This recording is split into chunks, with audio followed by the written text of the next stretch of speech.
हाय दोस्तों, मैं एम के सिंह IBS टाइम्स की तरफ से आप सभी का स्वागत करता हूं। आज के इस सेगमेंट में मैं आपको वो बताने जा रहा हूं जिसकी आपको वर्षों से तलाश थी। चैप्टर का नाम ही होता है ये ग्लॉसरी ऑफ अपोजिट वर्ड्स। ये चैप्टर होता है शब्द विभेद, शब्द को जानना। इसमें शब्द आएंगे एक ही तरह के, एक ही नेचर के, एक ही मीनिंग के शब्द आएंगे, लेकिन उनके प्रयोग में भिन्नता आती है। आइए सबसे पहले इस सेगमेंट के अंतर्गत हम लोग जो देखते हैं वो शब्द आता है पहला स्टॉप, दूसरा शब्द आता है प्रिवेंट, तीसरा शब्द होता है रिस्ट्रिक्ट, चौथा शब्द आता है बैन, पांचवा शब्द आता है सेंसर और पांचवा शब्द आता है प्रोहिबिट।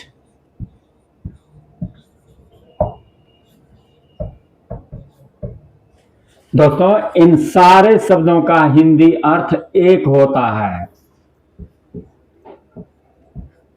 रोकना, रुकना,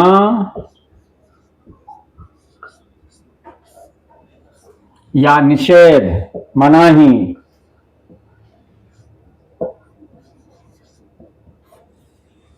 ये सारे शब्द, ये जो 6 शब्द आपके सामने रखे गए हैं, इन सारे शब्दों का एक ही अर्थ है इन हिंदी: रोकना, रुकना, ठहरना, मना करना, मनाही, निषेध।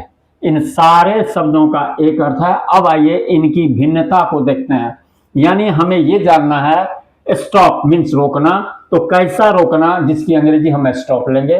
प्रिवेंट मतलब भी रोकना, बट कैसा रोकना, किस तरह की पाबंदी, जिसके लिए अंग्रेजी का शब्द हम प्रिवेंट लेंगे। कैसा रोकना, जिसके लिए अंग्रेजी का शब्द हम रिस्ट्रिक्ट लेंगे। और कैसा रोकना और कैसी मनाही होती है, जिसकी अंग्रेजी प्रोहिबिट होती है। चलिए स्टॉप, किसे रोकना, किस तरह का रोक, जिसको अंग्रेजी में हम स्टॉप कहते हैं। तो याद रखें, किसी के गति स्पीड में लगने वाली रोक, विराम, मनाही को अंग्रेजी में स्टॉप कहते हैं। गति, मोशन, गति, मोशन, किसी के गति में लगने वाली विराम, रोक, मनाही को अंग्रेजी में हम स्टॉप कहते हैं। कैसे? तो आप देखे होंगे, आप रेलवे क्रॉसिंग पर जाते हो, वहां तख्ती लगी रहती है और उस तख्ती पर आप कुछ ना कुछ पढ़ते हो, वहां लिखा होता है। अब बताओ 6 शब्दों में उस तख्ती पर क्या लिखी रहती है? तो आप पढ़ते हो वहां स्टॉप लिखा रहता है। क्यों? क्योंकि स्पष्ट ये मानक रखा गया कि आपको ये इत्तला दी जा रही है, आपको ये इंफॉर्मेशन दी जा रही है कि आपसे पहले उस पिंड पर, उस रास्ते पर आपसे तीव्रतम पिंड गुजरने वाली है। अतः आपके बॉडी में जो मोशन है, गति है, उसे क्रॉस करने की, उस रेलवे ट्रैक को क्रॉस करने की आप उसे रोको, उसमें विराम दो। यानी बॉडी आपका क्या था? मोशन में। जब आप रेलवे ट्रैक को क्रॉस करते तो बॉडी क्या होता? मोशन में। उस मोशन को आपने रोक दिया, विराम दिया। तो किसी के विराम में, किसी के गति में लगने वाले रोक या विराम को क्या कहेंगे? स्टॉप। हम यहां ये नहीं कह सकते हैं जो आपकी गति है उसको, हम बातचीत कर रहे हैं किसी से तो हम गति में हैं, इन मोशन है। और अगर कहीं से कोई आ गए बीच में, कहते हैं बातचीत करना रोको, बातचीत करना मना है, तो हम ये नहीं कहेंगे प्रिवेंट टॉक, हमें बोलना पड़ेगा स्टॉप टॉकिंग, हमें ये बोलना पड़ेगा। यानी बातचीत रोकिए। मना करने के लिए किसी गति में लगने वाले विराम को, उसको क्या कहते हैं? स्टॉप। क्लियर? अब आइए सेकंड पे आते हैं, प्रिवेंट। प्रिवेंट क्या होता है? प्रिवेंट का मतलब ही रोकना, मना करना। लेकिन कैसी रोक, कैसी मनाही, जिसकी अंग्रेजी स्टॉप ना होकर प्रिवेंट हो जाती है। तो स्टॉप में आपने क्या पढ़ा कि किसी के मोशन, गति में लगने वाले रोक या विराम को स्टॉप कहते हैं। तो प्रिवेंट किसे कहते हैं? तो किसी के फैलाव या विस्तार में लगने वाले रोक या मनाही को प्रिवेंट कहते हैं। यानी जो चीजें फैलती हैं, स्प्रेड होती हैं, एक जगह से दूसरे जगह कम्युनिकेट होती हैं, तो किसी के विस्तार को, फैलाव को रोकना, मना करना, ये कहलाता है प्रिवेंट। जैसे आप उसी ट्रेन में जाते हो, ट्रेन पर चढ़ते हो और बॉगी में लिखी रहती है, आप देखे होंगे कहीं ना कहीं, तो लिखी रहती है, क्या लिखा रहता है? आप गौर से पढ़ो कि क्या लिखा रहता है? Stop fire, prevent fire, restrict fire, ban fire, sensor fire, prohibit fire, क्या लिखा रहता है? आप गौर करोगे तो ये 6 में से केवल एक शब्द आता है, ट्रेन में लिखा रहता है प्रिवेंट फायर, और हिंदी उसकी लिखी रहती है वहां पर आग रोकिए। आप गौर से कभी ट्रेवल करोगे ट्रेन में तो आप गौर से इन बातों पर ध्यान देना, लिखा रहता है प्रिवेंट फायर, अंग्रेजी में, हिंदी लिखी रहती है आग रोकिए। आग रोकिए, क्या रोकिए? आग। आग को रोका नहीं जाता, आग के विस्तार को रोकिए, आग के फैलाव को रोकिए। अगर आप उसे नहीं रोकेंगे तो इस बोगी में अगर आग लगी है तो वह फैलकर दूसरे बोगी में जा सकती है, तीसरे बोगी में जा सकती है, यानी आग क्या होगा? विस्तार हो जाएगा। तो किसी के विस्तार या फैलाव को रोकना क्या कहलाता है? प्रिवेंट। क्लियर? ये क्या कहलाता है? किसी के मोशन या गति को रोकना, स्टॉप। किसी के विस्तार को, फैलाव को रोकना क्या कहलाता है? प्रिवेंट। और रिस्ट्रिक्ट, रिस्ट्रिक्ट मतलब मना करना, रोकना। कैसा मना करना, कैसा रोकना, जिसकी अंग्रेजी हम रिस्ट्रिक्ट लेते हैं। तो नैतिकता के आधार पर लगने वाली रोक या मनाही को रिस्ट्रिक्ट कहते हैं। नैतिकता, on the basis of morality, नैतिक आधार पर जो मनाही की जाती है, रोक लगाई जाती है, उसको अंग्रेजी में रिस्ट्रिक्ट कहते हैं। जैसे आप बोलते हो कि मेरे पापा देर रात सिनेमा देखने से मुझे मना करते हैं, मेरे पापा रात में सिनेमा देखने से मुझे रोकते हैं, आप ऐसा बोलते हो, यानी रोकते हैं, मना करते हैं। तो रोकते कौन है? पापा। पापा से आपका क्या संबंध है? कानूनी संबंध है। पापा कहेंगे बेटा ये काम ना करो, तो इसके लिए उनको कोर्ट जाना पड़ेगा, कोर्ट से आपको रोक लगानी पड़ेगी। मैंने बेटा को मना कर दिया, वो नहीं, यहाँ नैतिक आधार होता है।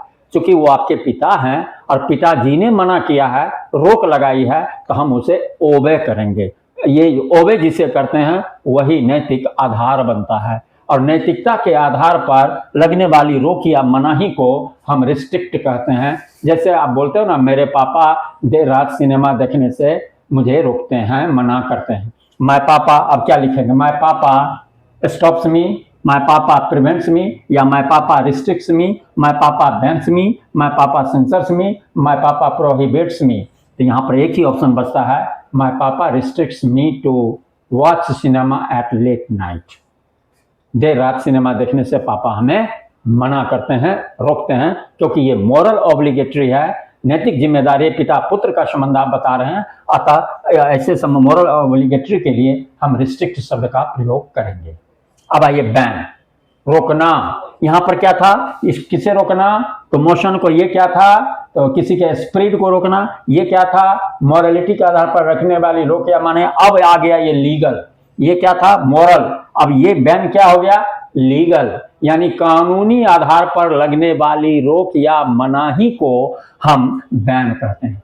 कि कोई घटना है, कोई क्रिया है, हो रही है, अगर उसे रोका गया है, मना की गई है, और इसके लिए कानून को अपनाया गया है, कानूनी आधार पर कोर्ट में जाकर, किसी का मकान बन रहा है, बाउंड्री वाल आ गया, आपने जाकर उसे रोक लगा दी कि नहीं ये नहीं बनेगा, और इसके लिए आपने कोर्ट में जाकर केस किया, और कोर्ट में कानून के आधार पर आपने उस पर मनाही कर दी, रोक लगा दी।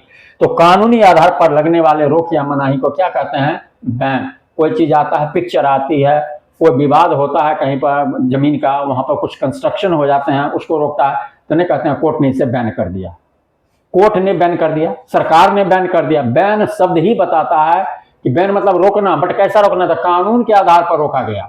वो रोक जो लगी, वो जो मनाही लगी, की गई, वो मनाही या वो रोक किस आधार पर लगी है? नैतिकता के आधार पर नहीं, गति के आधार पर नहीं, और फैलाव के आधार पर नहीं। किस आधार पर? तो कानून के आधार पर उसे रोका गया। कानूनी आधार पर लगने वाली रोक या मनाही को क्या कहते हैं? बैन।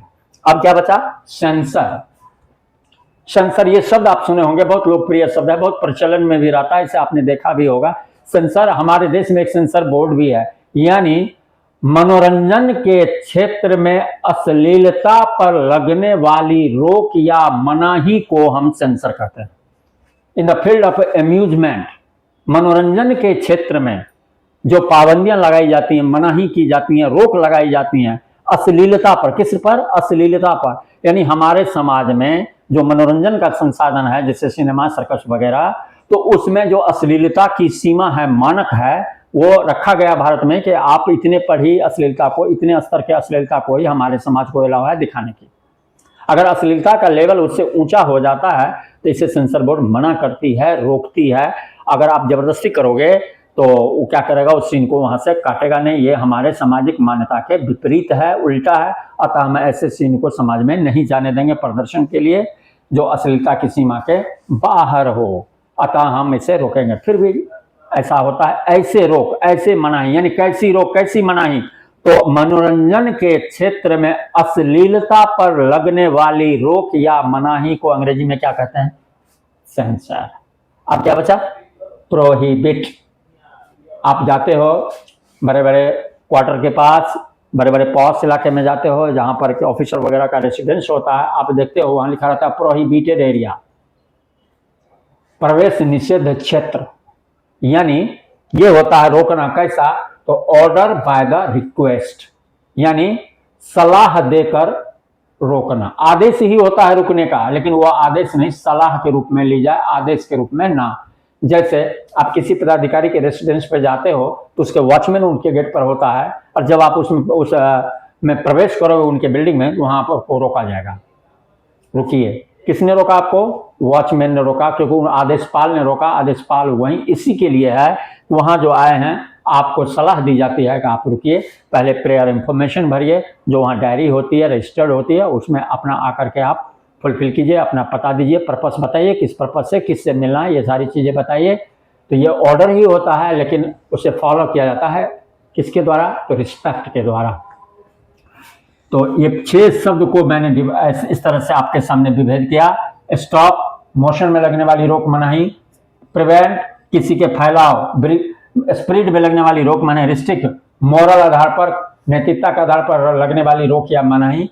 बैन, कानूनी आधार पर लगने वाली रोक या मनाही। सेंसर, मनोरंजन के क्षेत्र में लगने वाली रोक या मनाही। और प्रोहिबिट, आदेश, ऑर्डर बाय द रिक्वेस्ट, सलाह के द्वारा आदेश देकर रोकना या मना करना प्रोहिबिट कहलाता है। दोस्तों, आज के इस सेगमेंट में ये 6 शब्द को मैंने आपके सामने रखा है। हम देखना चाहते हैं कि आगे ढेर सारे सेगमेंट आएंगे, इस तरह के ढेर सारे शब्द आएंगे। ऐसे करके आपको अगर 2000 शब्दों का विभेद बता दिया जाए तो मुझे बिल्कुल विश्वास है कि आगामी जो एग्जाम आएंगे उसमें एंटो, साइनो और प्लस। एंटोनिम और सैनोनिम का मतलब लड़के क्या समझते हैं, बच्चे जो इसको उल्टा समझते, तो उल्टा मतलब केवल उल्टा। उल्टा का मतलब ये हो जाएगा, क्या उल्टा बच्चे समझ पाते हैं? कि वह सुंदर है। आप कहेंगे इसका उल्टा बोलो, बच्चा तुरंत जवाब देता वह सुंदर नहीं है। ये कैसे होगा? आप ही सोचो। आप तुरंत स्टेटमेंट देते हो कि वह सुंदर है, और इसका उल्टा बोले तो आप बोल देते हो कि वह सुंदर नहीं है। तो फिर आपने पहले क्या देखा? जो स्टेटमेंट दिया सुंदर है, आप पहला ही स्टेटमेंट को क्रॉस कर दिया। तो एंटोनिम बनाने का ये मतलब नहीं होता है कि आप जो प्रदत्त स्टेटमेंट है उसमें जो उसके भाव हैं, अर्थ हैं, उसके विपरीत जाकर सोच लें। और अगर आप सोचेंगे तब आपके आंसर गलत ही होंगे। तो अतः ये नहीं बोलेंगे कि सी इज ब्यूटीफुल, अब इसका निगेटिव बनाना होगा तो ये निगेटिव बना रहे हैं, उल्टा नहीं, अपोजिट नहीं। निगेटिव लेना है तो निगेटिव का अर्थ होगा वह सुंदर है, इसका निगेटिव निकालेंगे, इसका निगेटिव आएगा वह सुंदर नहीं है। सी इज ब्यूटीफुल, तो इसका निगेटिव अगर लेंगे, अपोजिट में जाएंगे, तो ये लिखना पड़ेगा कि वह कुरूप नहीं है। सी इज नॉट अगली, वह कुरूप नहीं है। अगर वह कुरूप नहीं है तो क्या है? इसका मतलब वह सुंदर है। यानी आपने निगेटिव भी बना दिया, और आपने जो पहला स्टेटमेंट दिया था कि वह सुंदर है, आपने उसे भी डिफेंड कर दिया। निगेटिव का अपोजिट का मीनिंग ये होता है, लेकिन लड़के इस चीज को समझते नहीं। उल्टा मतलब उल्टा, अगर कोई सीधा खड़ा है तो उसको उल्टा खड़ा कर दो, ये उल्टा हुआ। ऐसा नहीं होता है। वहां पर सेंस आपको एक्सक्यूट करना पड़ता है अपने ब्रेन से, मेंटल एबिलिटी के अनुसार। और कंपटीशन की एक बात को भैया मेरे आप हमेशा याद रखना, ऑब्जेक्टिव एग्जाम में पढ़ने की जरूरत नहीं होती। ऑब्जेक्टिव एग्जाम पढ़ाई की चीज नहीं होती। ऑब्जेक्टिव एग्जाम प्रैक्टिस की चीज होती है, अभ्यास की चीज होती है। आप जितना प्रैक्टिस करोगे, सेल्फ स्टडी जितना करोगे, आप कंपटीशन के उतने करीब पहुंचोगे। क्योंकि कंपटीशन का एक ही मानक होता है, किसी भी जनरल कंपटीशन का एक ही स्तर है। मैसेज हमें देता है क्या? Don't use ink, only think. मैं चाहूंगा अगर आपकी भी ऐसी इच्छा है तो जरूर आएं हमारे प्लेटफॉर्म पे और देखें, और यहाँ के और सारे फैकल्टीज से भी आप मिलें। सारे अपने आप में परिपूर्ण हैं। तब तक के लिए जय हिंद, जय भारत।